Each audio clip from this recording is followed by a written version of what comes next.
নমস্কার, welcome to shukto two সালেন। আজকের ভিডিওটা একটু অন্যরকম হবে। কেন অন্যরকম? কারণ মোস্টলি আমি যে কটা ভিডিওস করেছি সেগুলো কেউ না কেউ বিহাইন্ড দ্য ক্যামেরা ছিল, বাট আজকে আমি একদম সোলো এসেছি। আজকে মানে লাস্ট কিছু ব্লগে আমি বেঙ্গলি রেস্টুরেন্ট রিভিউ করেছি, তো আমি ভাবলাম যে আমি হায়দ্রাবাদে থাকি যেহেতু, কেননা তোমাদেরকে একটু সাউথ ইন্ডিয়ান খাবারের সাথে একটু পরিচয় করাই। এটা খুব দরকার, জানো তো, মানে বাঙালিদের একটা বদনাম আছে যে আমরা শুধু বিরিয়ানি আর মাছ এর বাইরে নাকি বেরোতে পারি না। তো সেই বদনাম খানিকটা ঘুচানোর জন্য আমি চেষ্টা করছি আজকে তোমাদের সাথে একটু সাউথ ইন্ডিয়ান বিভিন্ন খাবার দাবারেরও পরিচয় করানোর, যাতে বাঙালি অন্তত জানতে পারে যে আমাদের বিভিন্ন বাঙালি পদের সাথে সাথে আমাদের যে 29খানা রাজ্য আছে, 29 স্টেটস, তার যে 29 রকম মানে 29 রকমের যে ভ্যারাইটি, মানে কত যে ভ্যারাইটি তুমি আমরা নিজেরাও কল্পনা করতে পারবো না। তো সেই জন্য চলো আজকে দেখাচ্ছি তোমাদেরকে যে কিরকম তেলেগু খাবার দাবার, স্পেশালি তেলেগু রিজিয়নের খাবার দাবার কিরকম হয় সেটা তোমাদের সাথে পুরোপুরি শেয়ার করছি। চল, লেটস স্টার্ট। আজকে আমি চলে এসেছি আমার বাড়িরই কাছাকাছি কুকাটপল্লী বলে একটি জায়গা আছে, সেখানেরই একটি হোটেলে। হোটেলটির নাম হচ্ছে তেলেগুনটি রুচুলু। আসলে রুচুলু মানে হচ্ছে কারি, এখানে তেলেগু ভাষায় আর কি রুচুলু বলে।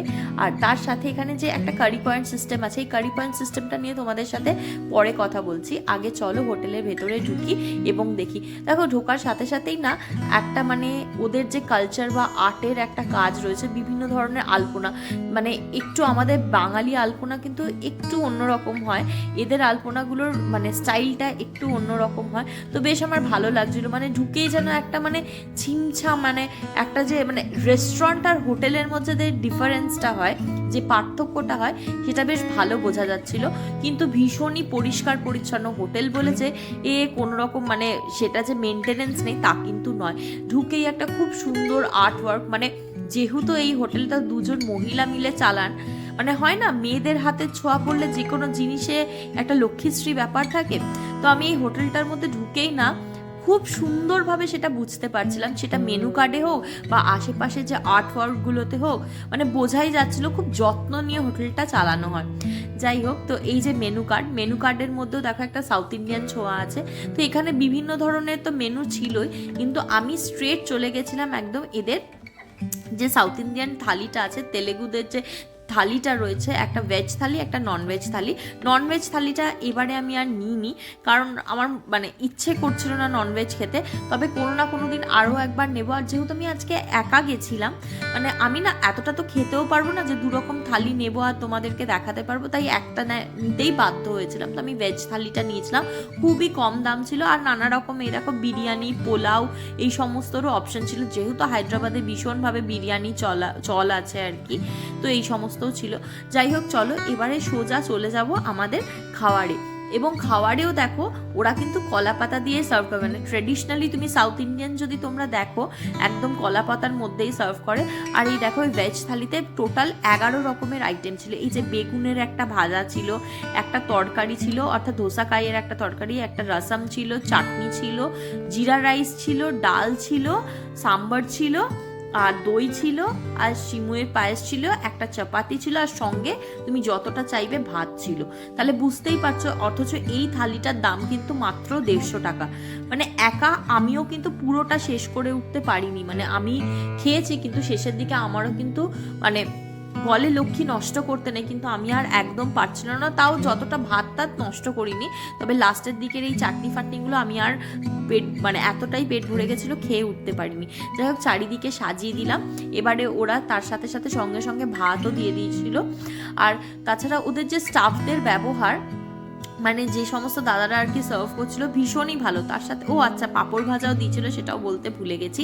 চলো এখানে এবারে রুটি। আচ্ছা, এখানে কিন্তু রুটি না, হ্যাঁ, এখানে হায়দ্রাবাদে চলে হচ্ছে চাপাতি। তুমি যে কোনো দোকানে যদি তোমরা কখনো যাও, মানে এখানে রুটি বললে ওরা বুঝবে না, ওদেরকে বলতে হবে চাপাতি। আর চাপাতি ওরা এরকম তাওয়ার মধ্যে সেঁকে সেঁকে করে। আমরা যেরকম রুটিটাকে একবার তাওয়ায় একটুখানি এপিট এপিট সেঁকে নিয়ে তারপরে আবার একটা ছান্তা দিয়ে ওপর থেকে সেঁকি না, ওরা ডাইরেক্ট তেল দিয়ে এরকম করে করে সেঁকে। যাই হোক, তো এটা হলো চাপাতি। এবারে টেস্ট করে দেখি কিরকম হয়েছে। তো খেতে খুবই ভালো লাগছিল, মানে বেগুনের যে ফ্রাইটা, ওরা বেগুনকে জানো এখানে বলে বঙ্কাই, তো মানে বঙ্কাই যে ফ্রাইটা খুব ভালো লাগছিল খেতে, বেশ টেস্টি লাগছিল, মানে মনে হচ্ছিল না যে আমি যে অন্য কুজিন খাচ্ছি বলে ভালো না, সেটা কিন্তু নয়। তো যাই হোক, চাপাতিটা ফিনিশ করার পরে তারপরে আমি চলে গেছিলাম সোজা সাদা ভাত আর একদম গরম গরম সাম্বার। সাম্বার খেতে আমার বরাবরই ভালো লাগে, মানে আমি যখন পশ্চিমবঙ্গেও থাকতাম ধোসা ইডলি এই সমস্ত খেতে তো আমি খুবই ভালোবাসি, তবে এই জন্য সাম্বার দিয়ে ভাত খেতেও আমার না খুব ভালো লাগে। মাঝে মধ্যে আমি বাড়িতেও বানাতাম, বা আমাদের মানে আমার শ্বশুর বাড়িতে স্পেশালি মাঝে মধ্যে সাম্বার ডাল কিন্তু হয়, যদিও ওরা সাউথ ইন্ডিয়ান নয় তাও আর কি। তো সাম্বারটাও খুব ভালো করেছিল। সাম্বারের মধ্যে মানে ওই যে ডাটা আর কি, এখানে ওরা সেটাকে আবার বলে দণ্ডাকাই, বেশ ভালো লাগছিল। সাম্বারের পরে আমি চলে গেছিলাম ডালে। আচ্ছা, এখানে যে ডালটা ব্যবহার হয় না, ডালটা ভীষণই ঘন হয়। আমাদের বাঙালি ডাল কিন্তু একটু মানে পাতলা হয়, সেক্ষেত্রে এদের ডালটা একটু ঘন হয়, আর এখানে কিন্তু অড়হর ডাল ইউজ হয়, আমাদের মতন মুগ মুসুর ডাল কিন্তু ব্যবহার হয় না। আচ্ছা, এবারে রয়েছে এ দেখো ভাজা শেষ, সাম্বার শেষ, ডাল শেষ, এবারে চলে যাব আমাদের যে তরকারিটা, ওই ধোসা কাইয়ের যে তরকারিটা সেটাতে। দেখেছো গ্রেভিটা একদম পুরো তেল আর বেশ ঝাল। আচ্ছা, এতক্ষণ ধরে আমি যে তোমাদেরকে ধোসা কাইয়ের কথা বলছি, এই ধোসা কাইটা কি জিনিস অনেকেই হয়তো ভাবে। এই ধোসা কাইটা এখানে এক ধরনের সবজি, যেটা কিনা অনেকটা লাউয়ের মতন খেতে। আমাদের এখানে সাম্বারে যেরকম লাউ ব্যবহার হয়, এই হায়দ্রাবাদ বা তেলেঙ্গানা বা সাউথের দিকে এই ধোসা কাইটা ব্যবহার করা হয়, এবং এটা খেতে সম্পূর্ণরূপে লাউয়ের মতনই লাগে। ভালোই করেছে। কেন বলছি ভালোই করেছে, যেরকম ঝাল নর্মালি হয় সেরকম না, বেশ এর আগেও আমি তেলুগু খাবার খেয়েছি, তো বেশ ঘরোয়া খাবার। আর এখানে রিভিউ রেটিংস খুব ভালো কিন্তু। আর খাবার দিয়েছিল, শেষে আমার মনে হচ্ছিল আমি শেষ করতে পারবো তো, কারণ ভাত প্লাস আরও একটুখানি জিরা রাইসও আমার বাকি ছিল। আচ্ছা, ওই যে দেখালাম ওটা হচ্ছে এখানে চাটনি, ওটাকে বলে পাচড়ি, তো ওটা আমি পরে খাবো। এটা হচ্ছে রসম। রসম আমার ভীষণ ফেভারিট জানো।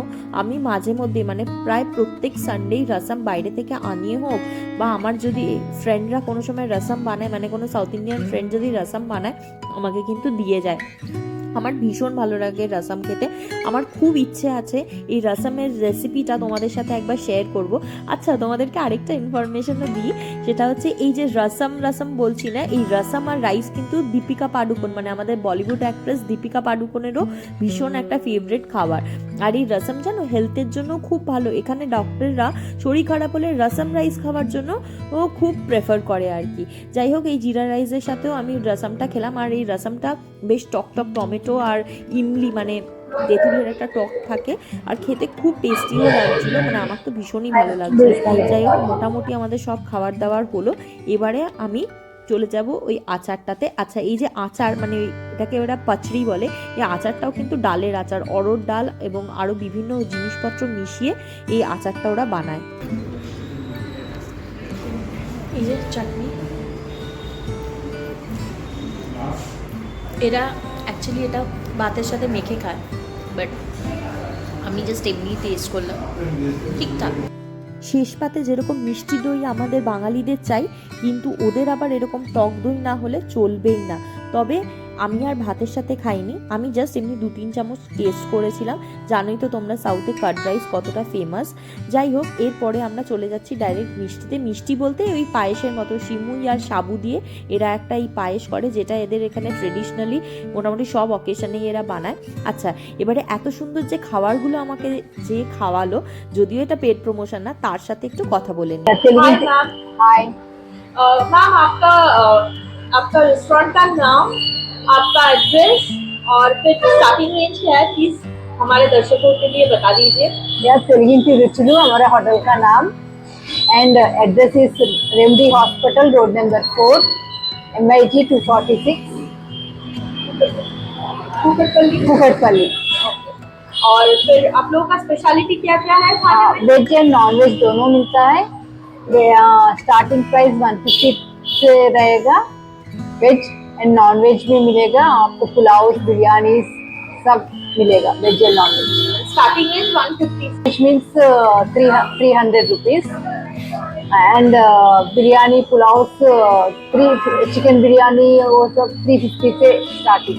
अच्छा मैम, आप बता रही थी आप दोनों मिलकर, आप 2 लेडीज मिलके ये रेस्टोरेंट चलाती है। हम okay okay okay. 25 years friendship है हमारा, एंड हम दोनों मिलकर चला रहे। Very good ma'am, you are true inspiration.